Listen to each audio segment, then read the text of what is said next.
on an ego trip. I'm nothing on my own. I make mistakes and often slip, just common flesh and bones. But I'll prove someday just why I say I'm of a special kind. For when He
good to see everybody this evening. Pray for the service. Pray the Lord just have his way here tonight. Pray for Brother Terry as he comes. Most of all, pray for the lost. Do pray for the church. Church, you pray for. Dear God, in the name of Jesus, Lord, you just thank you for another day that you give us, Lord. Just thank you for loving us and saving our soul, Lord. Lord God, just thank you for your mercy and grace upon us. Lord, just thank you for this church you set upon this hill for us to come to worship at, Lord. Lord God, just help it to grow and prosper, Lord. Keep it your will. Lord God, just be with everyone on the prayer list, Lord, you know their every need. Lord God, just be at the service tonight, Lord. Give Terry the words, Lord, that you want him to preach, Lord. Lord God, just give us the word in our hearts and use them in our lives, Lord. In your son's name I pray. Amen. Amen. Page 81. Page 81.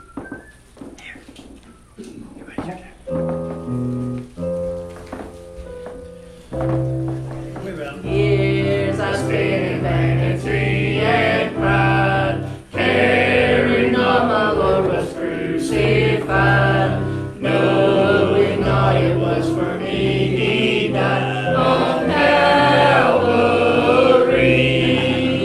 Mercy there was great and grace was free, pardon there was multiplied to me. There my burdened soul found liberty at Calvary. By God's word at last my sin I learned. Then I trembled at the law I spurned, till my guilty soul imploring turned to Calvary. Mercy there was great and grace was free, pardon there was multiplied to me. There my burdened soul found liberty at Calvary. Oh, the love that drew salvation's plan. Oh, the grace that brought it down to man. Oh, the mighty gulf that God did span at Calvary. Mercy there was great and grace was free, pardon there was multiplied to me. There my burdened soul found liberty at Calvary.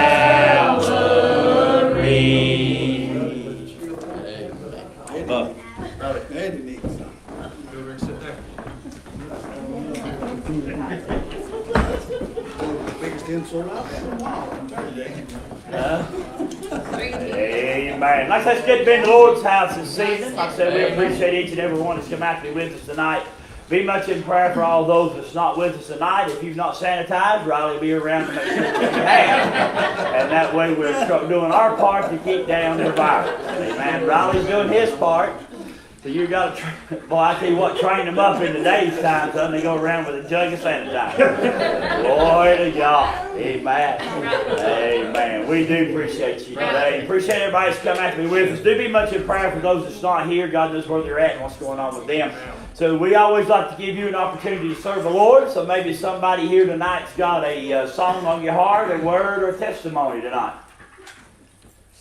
It's good to be saved. Amen. Amen. Some of you are awake, some of you are still sleeping, some of you are still waking up.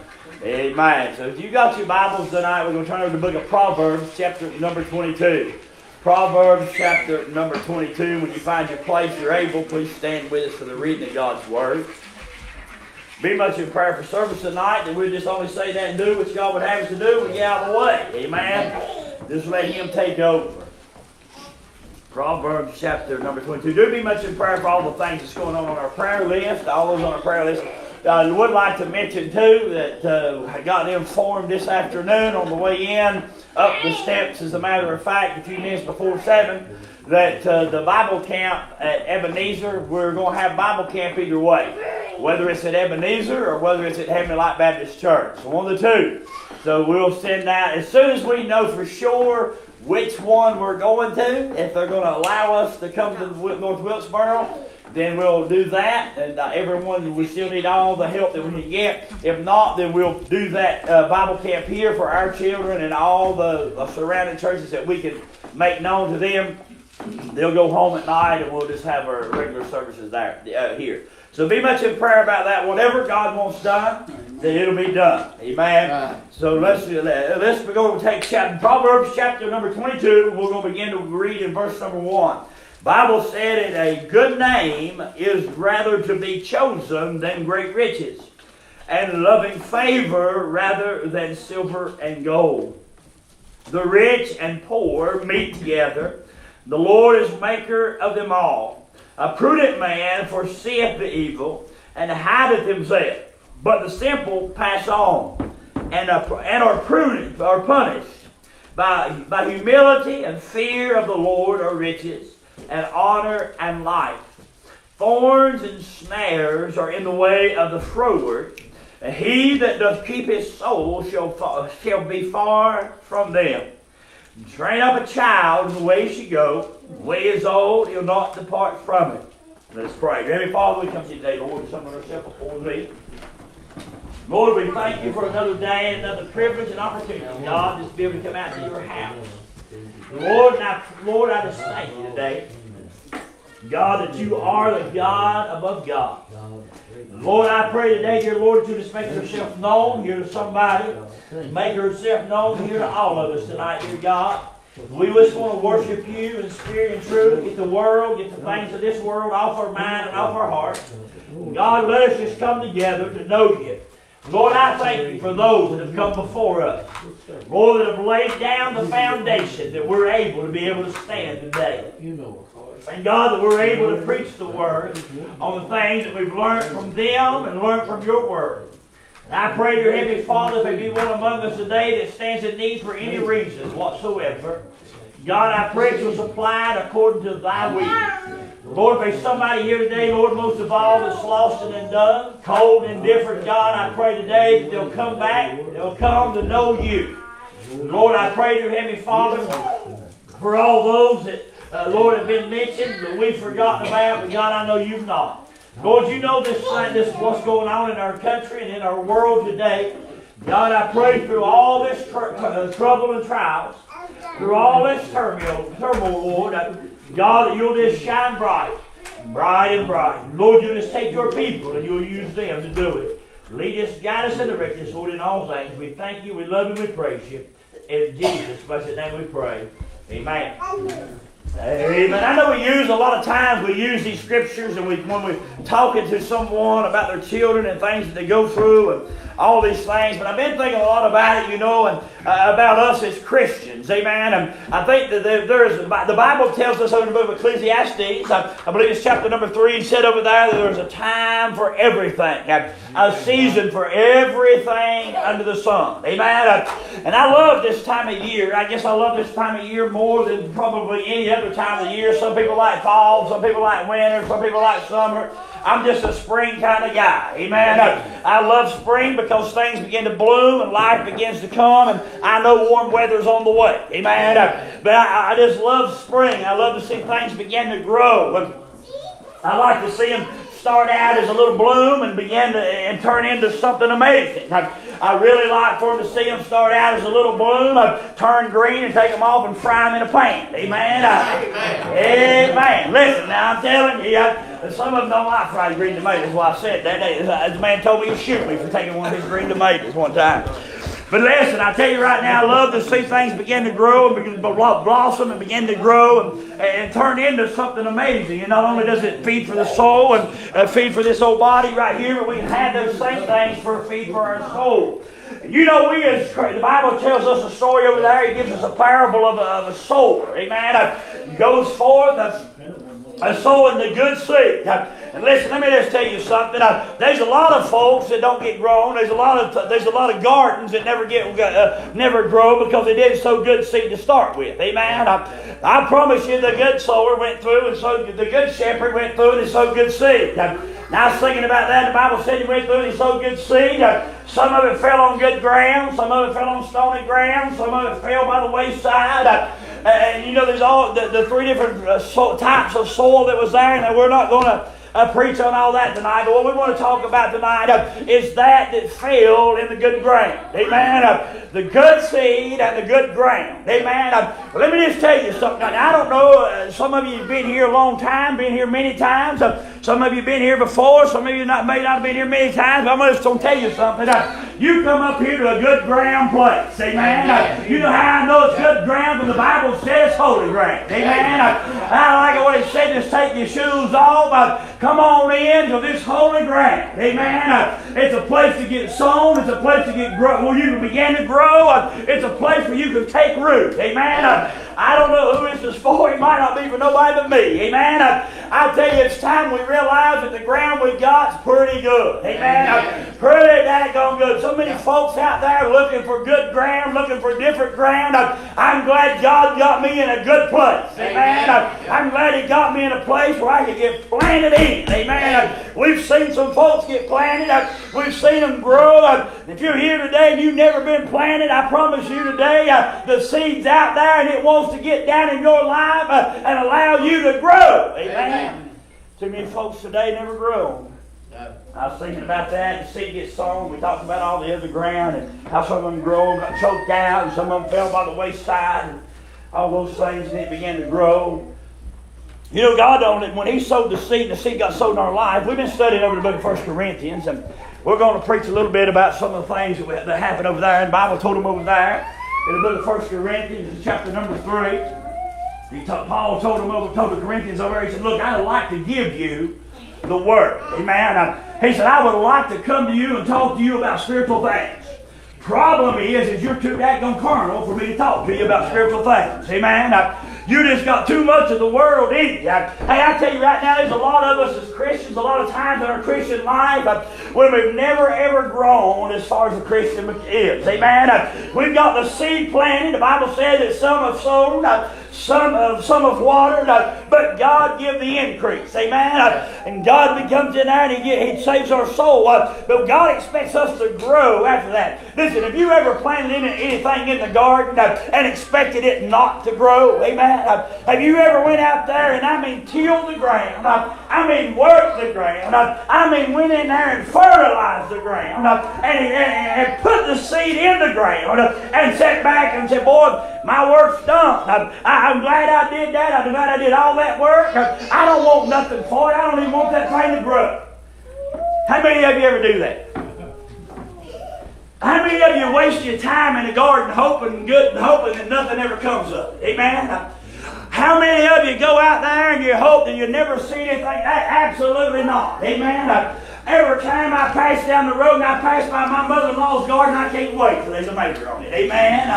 Every time I drive down the road and I see how that garden looks, listen, I can't wait because I know she goes over there and I know she puts the time in and I know she works and she calls Melissa talks to her every day and listen, when it starts coming in, amen, you best stop and get something because I promise you if you don't, she's going to aggravate the snot out of you until you come down there and get something. Listen, Melissa told me this year, she aggravated me to death over some zucchinis. I love zucchini.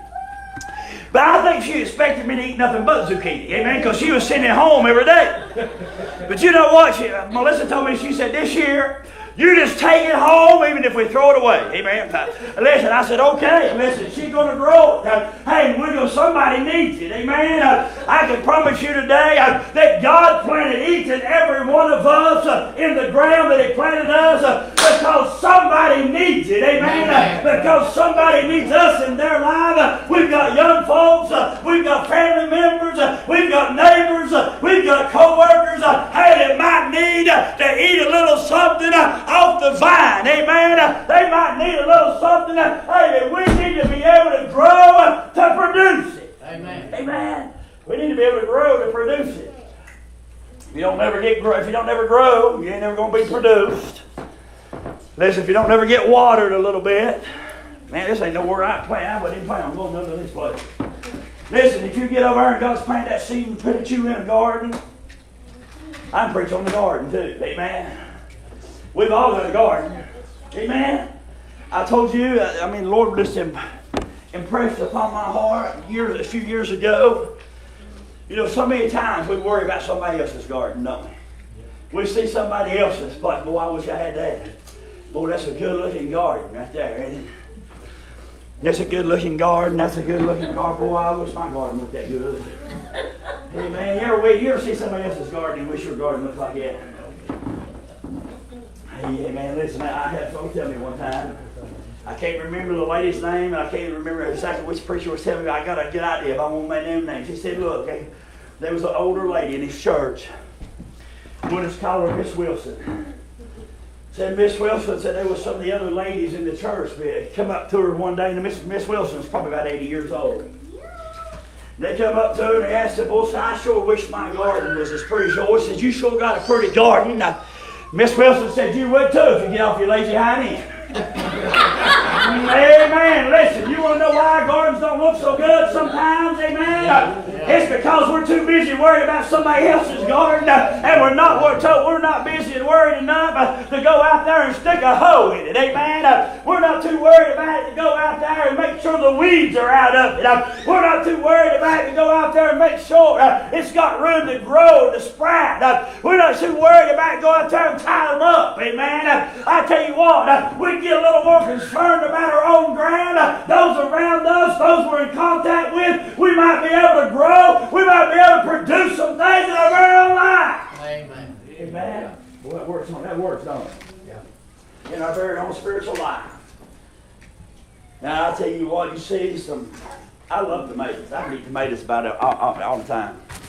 And yes, I can eat them green. I can eat them about any way they are. I love tomatoes. Somebody told me, I preached and talked about fried green tomatoes so much. Somebody told me one time, said, have you ever tried eating a fried red tomato? I said, no, but I'm going to. Hey, man, I ain't tried it yet, but I'm going to. Listen, I was thinking about it, man, I love tomatoes, and I love to watch them produce and see a good, man, nothing like a good tomato vine. Y'all ever seen them things that years ago they had these things that come out? And you put them in this little old sack and the tomatoes grow down. You ever seen them things? Yeah. You ever eat tomatoes off that? No. You ever eat? Tomatoes wasn't made to grow like that. No. Hey, man. Listen, I made me one of them one time. Listen, where I live, windstorm come through first time, twisted that thing plumb off. You know why? You know why I planted that? Because I was lazy. Hey, man, tomatoes take work. Take a little work, don't they? Listen, in our very own spiritual life, if you want somebody to think you're a Christian, if you want somebody to want what you've got, then you got to have something worth having, don't you? Amen? You got to have something that they want, something that's appealing, something that's pleasing. Listen, I'll tell you what, best thing ever happened to me was Jesus, and the only problem from Him shining in my life is the clutter that I put in it. Amen? I tell you, if we want to grow and we want things to be blossoming and we want people to see it, then we're going to have to declutter our life. Amen. Don't make me preach on decluttering your life. You know what's in your life that don't need to be there. Amen? You know what's in your life that don't need to be in there. God's got all kinds. We've got all kinds of things to fill them up. But here, listen, I'm going to get on to what I really want to get on to. We'll put on the heart. Listen, we need to grow to be a Christian. The Bible says to train up a child in the way he should go. The first thing a child does, when they're born, they're on the milk, right? We feed them in. What did we say over in the book of 1 Corinthians, chapter number 3? I'd like to fed you the meat, but all I could feed you was the milk. Amen? I'd like to give you some meat, but you're going to have to get off that milk before you eat some meat. Amen? So listen, when a child begins to grow, the first thing they do is they learn to crawl. Amen? Listen, they learn to crawl around. I can remember not too long ago for a little Riley was going all over the place on just crawling around. And you know what? It's the same way we as a Christian life. Listen, you don't just become a seasoned Christian overnight. Amen? You don't just become, a perfect servant of God overnight. Amen? It takes a little work. It takes some trials. It takes some time. You begin to crawl. Amen? I tell you what, I believe that's the very first step that a Christian ever ought to take. I believe we win more battles on our knees than we'll ever win running and fighting. Amen? I believe we ought to get down. We ought to learn how to be humble. We ought to learn how to get a hold of God. We want to go around and tell everybody else how they're supposed to do. Amen? We want to go around and tell everybody else that's how they're supposed to act. Some of us think we're the boss, amen? Even when we're really not the boss. And you know what? We want to tell everybody else how to act. When God wants us just to get humble and take a little instruction from headquarters. Amen. Amen. Take some instruction from headquarters. We need to listen and we need to humble ourselves. And we begin to learn. We learn that we can crawl and do some of this. Some people just want to jump out and get saved and jump in automatically to the biggest roles there are.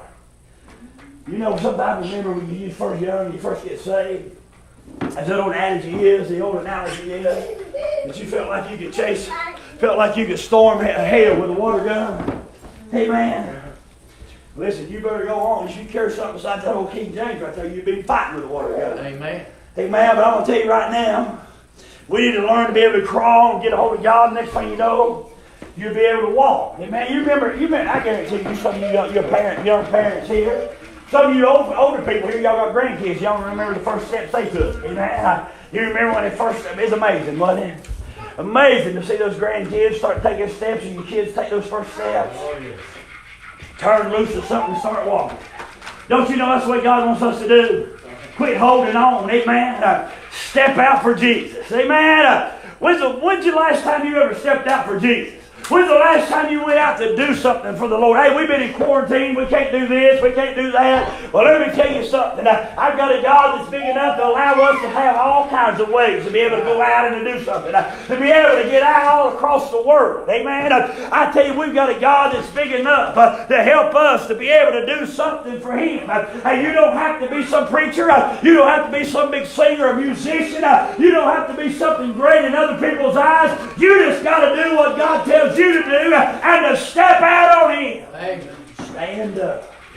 The Bible tells us having done all, stand. Amen. Having done all to stand. You know what having to done all means?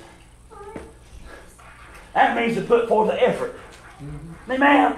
You've done all that you could do. So many people I talk to say they've done all they can do and haven't done a thing. Amen. They've done all they can do, but you ask them, especially with work and stuff, they say, man, I got a problem. I've done everything I can. I said, well, what have you done? Well, nothing really, but when you get down to it, hey man, that's it, called you. Hey man, that's what most people do. Jesus said right here, He told us over there in the book, He told us in the book of Ephesians, stand. Have your loins girded about with truth. When you've done all, stand. Amen. Hey, we can take a stand on this book. We can take a stand on Him. We can stand fast in the Lord. As He said over in the book of 1 Thessalonians, we can take this book and we can stand. Like He said in the book of Colossians, chapter 4, verse number 12, stand in the will of God. Hey, that's how we stand. Amen. We stand on our own. You know what's going to happen? I hear people say all the time, well, I can't wait. I can stand on my own. I tell you what, standing on your own, you're sure to fall. But standing on the rock, standing with Jesus, I promise you, it'll be a whole lot harder for you to get out. Amen. Get the old devil knocked down when you're standing with Him. And I promise you, he'll get behind you where you belong. Put Jesus out front. I used to tell people all the time back years ago, y'all know my brother-in-law. I got a brother-in-law, Big T, they call him. Big old guy, 6'5", 6'6", somewhere right in there. He was my helper for years. Big old boy. I remember when he first come to work for me, people used to aggravate us all the time. I'd get out of the truck down there at Norway. They'd start running that mouth. I'd get out behind Big T and I'd stand behind him and say, y'all want some of him? Come on. Would you? I dare anybody. Would you stand behind that? Listen, you imagine what we got when we get Jesus where He's supposed to be. You imagine what we've got in front of us when we get God right where He's supposed to be. When we get behind. Hey, we need to stand. Having done all to stand. We need to learn how to crawl. We need to learn how to stand. We need to learn how to walk. Now I tell you what you think you might be able to do. You might be able to run. Amen. You remember what it was like to run, Eddie? Amen. I could have picked somebody else, couldn't I? Amen. You remember what it was like? Here's what I'm going to tell you. Seek the Lord What did he tell us when to seek him? When we was young, didn't he? Yeah. You know why he told us to seek him when he was young? Amen. So we might be able to run, didn't he? You get a little older, you can't run, didn't you? Amen. Not near as good as you used to. Amen. It's time. I tell you what, we need to learn to crawl. We need to learn to stand. We need to learn to walk. We need to learn to run for the Lord. The Bible tells us to lay aside every weight that so easily beset us. It's hard to run when you got weights on you, ain't it? Amen. It's hard to run when you got things that's bogging you down. It's hard to run when you got things that's keeping you from really serving God. There's all kinds of things that'll keep you from serving the Lord. There's all kinds of things that'll keep you from being what God would have you to be and running the race that God set before you if you don't just give it to God. Lay them away. You know, we can get so caught up with work. We can get so caught up with other things. We can go get so caught up in our personal life. And those things will begin to bog us down. And those things will begin to hinder us from doing what God really do to us. Now look, I tell people all the time, I don't make light of the virus and the things that's went on. I don't make light of that at all. Here's what I'll tell you. I'll tell anybody, Melissa, I'll probably get an amen right here. I don't like to get a cold. I don't even like to get a cold. I'm a miserable sick person, and I make everybody around me miserable. If I'm sick, I want everybody else to be sick. Amen? Listen, I hate to be sick. There's the truth about it. But here's the thing, I've seen people, I mean that this virus has made hermits, amen? I mean, they were like an old turtle in a shell wanting to stick their head out, amen? Listen, and that's okay, you're out there listening. Stay in your shell, amen? Stay wherever God wants you to stay, but be where God wants you to be. Amen. God tells you to stick your head out and talk to somebody. He tells you to stick your head out and run. Now, I say run. Amen. Run and do what God would have you to do. Lay aside the weight that does so easily beset you. Whatever's hindering you, whatever's keeping you from running your race for God, I say turn loose of it and let God have it. Amen. Just let God have it. Too many times, we've allowed the things of the world to come in and weigh us down. I ain't told this story in a long time. Y'all need to hear it. I remember it was been years ago. We hadn't been up here too long. Hadn't been up here too long. Every Tuesday night we was going out visiting. Every Tuesday. We'd go out and visit. How many of y'all remember a show called 24? People don't even know what TV is. There's a show on called 24.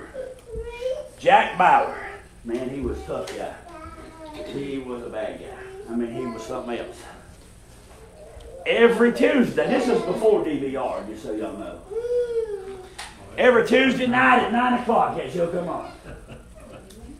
And we was out visiting. And I don't know how long this had happened, but we was out visiting one Tuesday night, and I caught myself doing everything I could to wrap visitation up to get home before 9 o'clock. Amen. Y'all think that's funny. I got people since we started live streaming on Wednesday nights told me that I had to make sure I got done before 8 o'clock because Survivor was coming on. Amen. Amen. Listen. But I realized one night I was out visiting and I realized that was hindering me. I realized that thing was stopping me. And I realized that I had to give up something that I liked to do what God would have me to do. Listen, what would y'all rather do? Go home and watch that show, TV show? Go home and watch my favorite TV show? Or would I rather see somebody get God? Would I rather deliver the message of God unto somebody that might be able to help them? What I might be able to take to them that might be in a hurt, might be going struggling. Listen, give up what's besetting you and get out and run the race that God's put before us. Amen. We got to run this thing. Nobody else can run your race. You know that? Nobody else can run your race. God doesn't expect you to run somebody else's race. But I can tell you this much, if you don't run your race and you don't take what God's give you, God will take what He's give you and give it to somebody else. Amen. He'll take what you've got and give it to somebody. You say, you really believe that? I do. Read the story of the parable of the talents. The Bible said he gave 1 to one, he gave 3 to one, he gave 5 to one. The one that had 5 and the one that had 3, they went out and they took their money. They took the master's money and took it out and they put it to usury. You know what that is? You know what usury is? They used it. Amen. They didn't spend it on what they wanted to spend it on. They didn't buy a new boat. Amen. They didn't buy a new boat. They went out there and they put it to work. Amen. They used it to make more money. Amen. Bible said they doubled their money. Boy, I wish I knew them two old boys. I'd give them some money, wouldn't you? I'd leave them some money. The Bible said they went out and they doubled their money. The Bible said the one that had the one, he took his talent and he hid it because he knew that his master was going to be mad if he lost it. Amen. Listen, you know what God would rather you do? God would rather you fail trying to do something for Him than He had for you to succeed doing something for the devil. I tell you right now, anything that we put forth for God, the Bible said the laborer is not in vain. He tells us if we go do anything for Him, it shall prosper. We may never see the light of it. We may never see the change in somebody's life. We may never see how much we've done or touched somebody, but I promise you, God sees every bit of it. Amen. And who are you trying to please? Are we trying to please man? When you plant that garden, you till the garden. I'm going to have to talk to somebody else. Not this man over here. He's a gardener. He works his garden. I know he works his garden. He gets out there with the hoe. He gets wide out there. Makes wide good for mowing. I mean, listen. She plants. There you go. See, the man works his garden. Listen, do you plant that garden so the neighbors go up and down the road and say, boy, look at that garden. How pretty is that? You plant that garden to get something out of it, don't you? Amen. Listen, I tell you what, God's got us planted that He might get something out of it. We may never see the things that we produce that's produced from that garden. We may never see the things that are produced from the fruits of our labor or the fruits of our labor. But I can tell you one thing for certain. They don't go unnoticed. God sees them, and what a difference it makes in somebody's life. Amen. You may be in this thing a short while. You may be in this thing a long time. There's one thing we don't know for certain is how long we got. Amen. The Bible said that it gives us a parable over there of one that went out looking for laborers for the vineyard, for the fields. Some went in about the 9th hour. Some went in about the 11th hour. Some the 6th hour. But you know what? We don't know what hour of day it is. In God's time, the Bible says that nobody knows the day nor the hour. The day is 1,000 is a day with the Lord. So we don't know how far, how long, how much more time that we've got. Amen. I tell you one thing for certain. We may have all 100 years. We may not have but one day. But the Bible says life is as a vapor. It don't matter if it's a day or if it's 100. It's going to be here and it's going to be gone before you know it. Amen. It's going to be out of here before you know it. I can tell you right now for certain, speaking from experience, amen, you'll blink and it's all gone. But one thing I can tell you for certain is this, that no matter what we do, if we'll do it for God, there's a payday coming. Amen. There's a better day coming than this old place. This old world we live in. I tell you what we need to do. We need to finish well. We need to finish strong. I don't know how much more time we got. We want to look and we want to put age on folks and age. And when we look at people's age, Melissa asked me one time a while back. She said, 50's bothering you, ain't it? It don't bother me. 50 don't bother me none. You know what bothers me? I tell you what's bothering me is knowing I've got less in front and I do behind. Amen. Don't you laugh, son. You there. Don't you laugh, son. You probably got less in front than you do behind, too. Don't be looking. Amen. You'll wake up one day and you'll realize there's not near as much road left. Amen. Not near. You can look back and see all that road you traveled. Yeah. You look ahead, boy, you say, you know what gets me through it, though? I'll tell you what gets me through it. I can look back and I can see some dark days. I look down that old road and it's cloudy, muggy, stormy. I mean, I tell you what, floods and tornadoes, all that kind of stuff behind.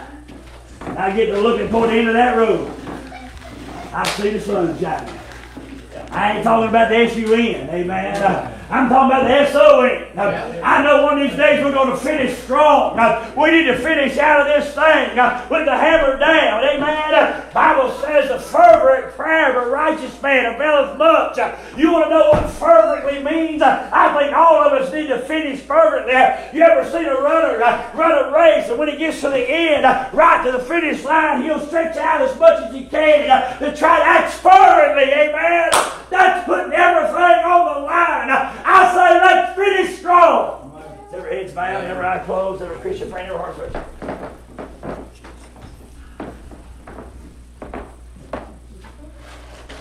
I ask you, how is it with you? Are you growing the way God would have you to grow? Are you producing the way God would have you to produce? Are you where God wants you to be? Listen, if you're not where God wants you to be in your life, it's time to get that change, and you've got time to do it today.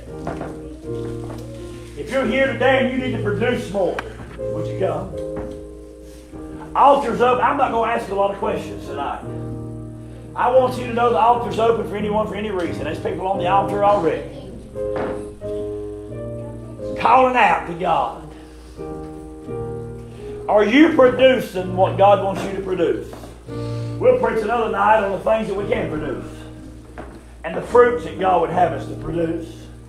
But if you want to really know how we're supposed to produce and what we're supposed to do to produce, read over in the book of Galatians chapter 5 and verse number 22. You start right there and you'll find out what you're not supposed to produce, about 19. You get down about verse number 22, you'll find out what you're supposed to do. The things that are supposed to come out of us: love, joy, peace, meekness, long-suffering, kindness, gentleness, and so on. 9 of them. I ask you tonight, how are you? Is there something weighing on your heart? Is there a weight that's besetting you from really doing what God would have you to do? Is there something in your life that you just need to get rid of? You need to lay down. Would you come? Would you come? She's going to finish up playing. We're going to go to the Lord in prayer. We're going to close out. But if you don't get your burden up here on the altar and give it to God, then you're going to carry that thing with you. God said just give it to Him. Brother Buck, you pray for us. Wise and mighty Heavenly Father, God, we thank you, Lord. Dear Heavenly Father, we come together tonight, Lord, to send ourselves before Thee. God, we thank you, Lord, for this message, God. Thank you for this day and this opportunity to be in your house. Lord. Lord, I pray that we'll just grow. I pray we'll be what you have us to be. God, don't let the things of this world come in. God will listen to you.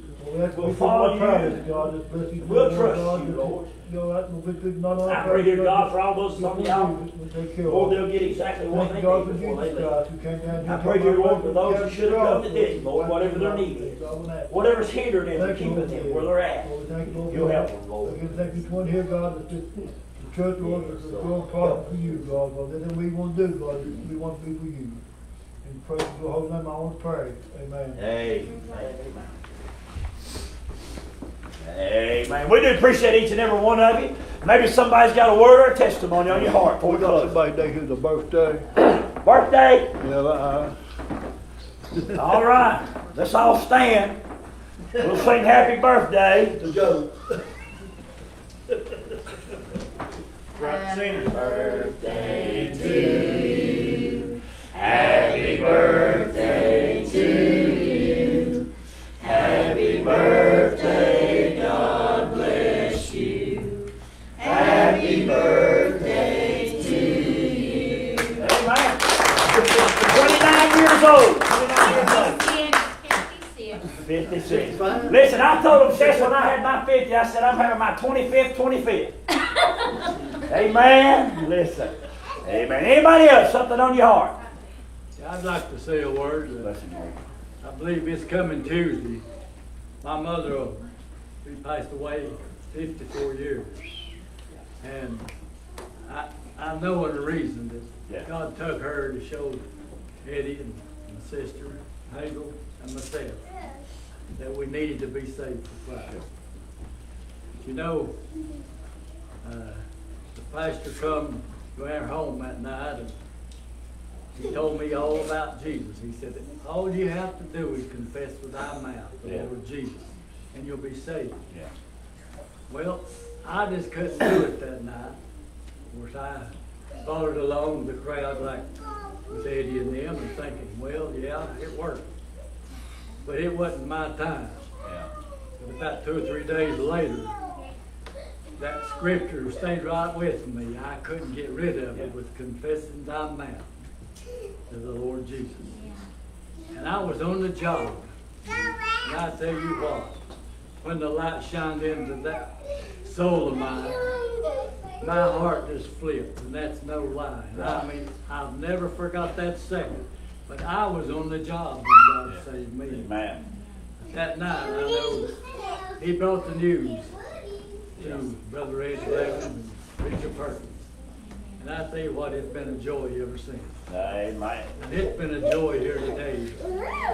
I tell them, somebody just yesterday that I believe that this is the longest I ever went not being in church. Yeah. You can't serve God without being in church, I don't think, right? Yeah. I mean, it was good to listen to you preach, and I had several other preachers that we listened to on the Facebook or whatever it is. I don't even know what it is. I don't have Facebook. Michelle and the kids do. Yeah. So they made sure that I got to hear them preaching. Wow. I had friends even up in Ohio that we got to hear the preaching every Sunday morning and Wednesday night. And I mean, it's just a joy to listen to it, but it's still not church. Right. Amen. Amen. We appreciate you, brother. Glad to have you back. You continue to pray for them. Anybody else tonight? Something on your heart? The Lord answered my birthday prayer was that we would be in church for my birthday, and I got to be in church. Amen. We appreciate you, sis. We're glad to have you with us. Glad to have you here. Anybody else tonight? Something on your heart? Hearts and minds are clear. Do be much in prayer for all those that's on the prayer list. Pray for all the things going on. Do remember, Sunday morning, next Sunday morning, we'll be having a dinner. Following the morning service, we'll be having a dinner out in the pavilion. Please bring a dish or some dessert or whatever you want to bring, just bring. If you don't want to bring that, don't bring nothing. But your appetite. Wait a minute. They said I couldn't say that. Bring something. No, you can't. No, love you. God bless you.